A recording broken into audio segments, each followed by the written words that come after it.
So know that God's placed a calling on your life. There is a longing on your life. I know that there's a longing, regardless of what type of business you're in. You may be have a traditional business. You may have a business or a desire to write a book, be an author or a coach. You may have a restaurant, whatever it is. God has placed a calling on your life, a hunger for you to do more. And that's what happens with entrepreneurs. Entrepreneurs are sort of a special type, a special breed. I mean, we don't necessarily dance to the beat of the same drummer that everybody else dances to.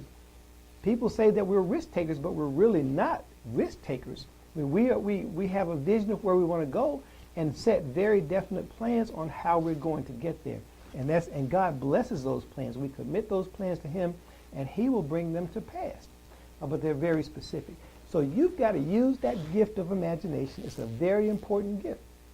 Use that gift of imagination to envision where it is that you want to go. Whatever it is, use it to motivate yourself to get to where you want to go. Envision yourself being that successful restaurant owner, if that's what it is, or being that successful owner or author of a book, or whatever it is. Envision yourself doing that. And then you also envision the steps it's going to take to get you there. We cover that when we start talking about the specific plans and strategies that we map out to get there. This course is going to give you some very specific steps to take in order to find those levels of success that we know God is calling you to. And we know that you can do it. So envision it. You create a vision board of if you have trouble envisioning it. But the point is that you have to be able to envision where you want to go and keep that impression, that vision on your mind and allow it to motivate you, because what you're doing is pulling the future towards you. It's important that you be able to do that. This is a very prominent gift of very successful people. This is one that they all use. They're all visionaries because they have to be able to see it, then map it out, and then inspire others to go along with them to do that. So envision your success, and then place the image on your mind. And there's a chart on your screen now that sort of summarizes what I was just pointing out. Place that image on your mind and focus on it. You want to be able to focus on it. Have the discipline to tell yourself, I want to keep this image on my mind where it is that I want to go. And you'll get there because it's a gift that God has given you.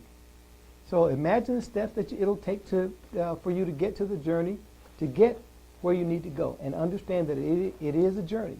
It's a journey. And one of the best references I can point to in the Bible, one of them, at least in terms of the gift of imagination, is when God gave Abraham the new covenant. Abraham was a little bit reluctant when God first told him he was going to be the father of many nations. But we know that eventually he came around. As I sort of paraphrase the story, he eventually came around. But how did he come around? What was it that caused him to be hesitant about it? Well, initially he couldn't see himself being the father of many nations, didn't understand what God was saying. But at some point, it became much more clear to him. And what he did was he called those things that did not exist as though they did. And that's what the Scripture tells us to do. It says it in Romans 4, chapter 4, verse 17. And let me read it. It says, as it is written, I have made you a father of many nations in the presence of him whom he believed, God who gives life to the dead and calls those things that do not exist as though they did. That's what he did. And that was using his gift of imagination. He called those things that did not exist as though they did. That's a wonderful gift that God has given all of us. He's given that gift to you. He's given that gift to me. He allowed Abraham to bring the future to the present and have a present feeling about that. He began to feel it and know what it meant to be the father of many nations. And that's what he used. He used the gift of imagination. And we should do the same thing. We're called to do the same thing in order to see that future that God has laid out for us and bring that future to us. And when you imagine it, close your eyes and envision what it feels like, because that feeling is a present feeling. And the only thing that has to take place is some time has to take place until that feeling becomes a reality. But there are also steps that you'll have to take in the interim in order to get there. But you've got to use that gift of imagination. It's a very important gift, and we'll touch on it some more in later sessions. Now, beyond using that gift and imagining your success, the next thing, which is as equally important, is that you've got to commit to it. You've got to commit to your own success. Now, commit is a small word, but it has a really big meaning.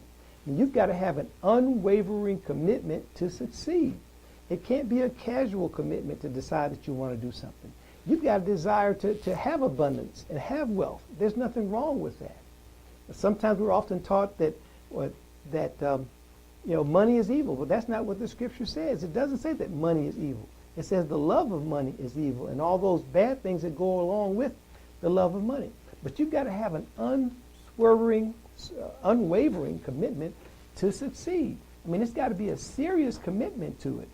And commitment means to devote yourself completely to something, to completely and totally commit yourself to it. And whatever it is, whether it's being an author, whatever type of business it is that you're in, whatever God has placed on your heart that you want to do, you've got to commit to it. You've got to devote your energy to it. You've got to be passionate about it.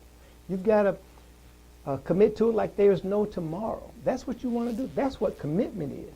It's like in a marriage.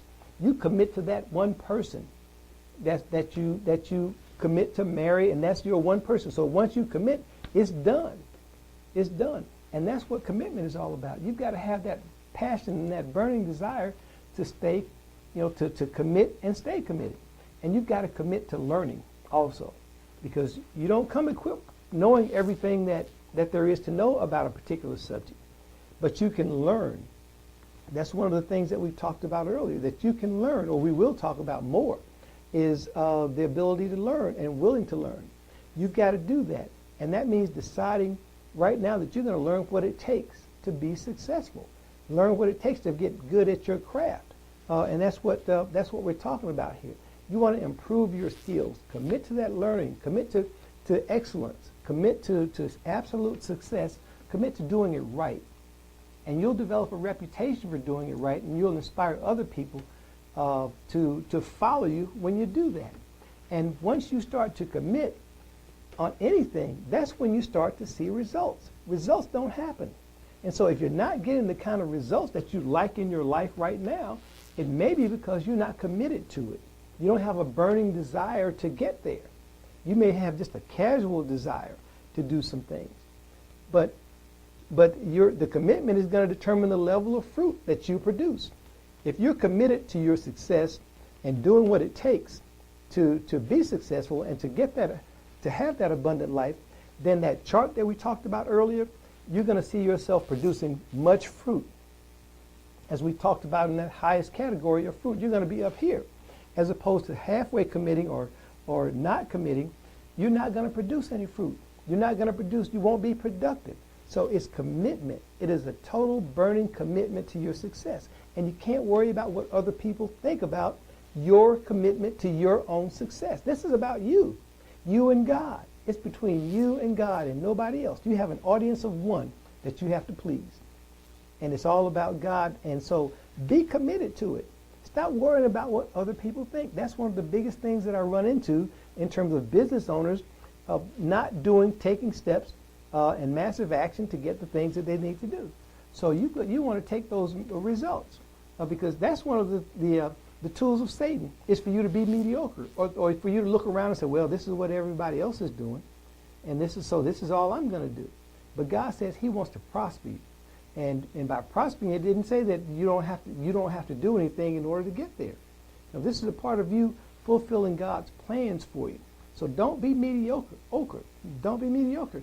Satan wants you to be mediocre. He wants you to be average, because if you're not growing, you're dying, and that's what happens to a lot of people. They fall into a routine and are never able to get out of it when they fall into a rut. Proverbs 16, chapter 16, verse 3 says, "Commit your plans to the Lord, and they will succeed." And another version says, "You will find success by committing your plans to the Lord. You want to commit to the Lord, commit to Jesus, commit to God, commit your plans, and you will succeed.